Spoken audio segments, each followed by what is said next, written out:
Nenek ini masuk ke sebuah supermarket, bukan untuk belanja. Ia kesini hanya ingin menukarkan sebungkus rokok dengan nominal uang pada seorang kasir yang ada di situ.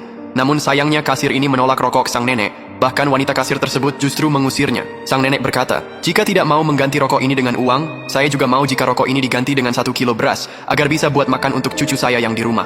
Namun lagi-lagi kasir itu tidak mau tahu dan bersikukuh mengusir sang nenek. Tentu saja nenek tidak ada pilihan selain terpaksa harus pergi dengan tangan hampa. Di saat itulah datang karyawan lain yang memanggil nenek dan berkata, "Tunggu dulu, Nek," ujar karyawan wanita itu. "Saya tidak merokok, tapi saya akan membeli rokok nenek." Tapi sebelum itu sang kasir meminta pada karyawan itu untuk menggantikan posisinya, sementara karena ia ada kepentingan sejenak di luar.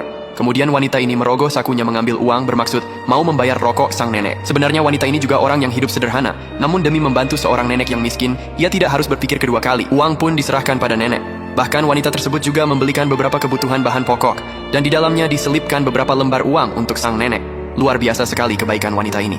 Dan rupanya, apa yang diperbuat wanita itu pada sang nenek tadi telah mengundang simpati salah satu pengunjung supermarket.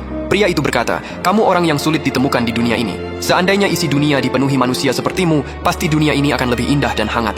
Ujar pria itu, "Jika kita membantu orang harus menunggu kaya, maka mustahil buat kita untuk membantu orang, sebab manusia selalu merasa kurang dan kurang." Jawab wanita itu. Sebelum pria itu membayar semua belanjaannya, pria tersebut meminta bantuan pada pelayan wanita itu untuk mengambilkan sebungkus rokok. Dan di saat itulah pria ini mengambil uang dan memasukkan ke sebuah kantong. Dan sebelum pria tersebut pergi, ia menyerahkan bingkisan itu pada sang pelayan tersebut. "Ini adalah hadiah untukmu, sebagai bentuk rasa simpatiku padamu, yang telah berbuat baik pada sang nenek," ujarnya.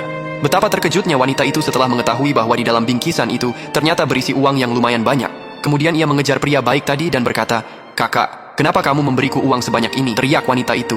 Lalu sang pria berkata, "Ambillah, orang baik sepertimu tidak boleh menderita. Jika kamu yang hidup sederhana mampu membantu orang, lalu kenapa aku tidak?" ujarnya.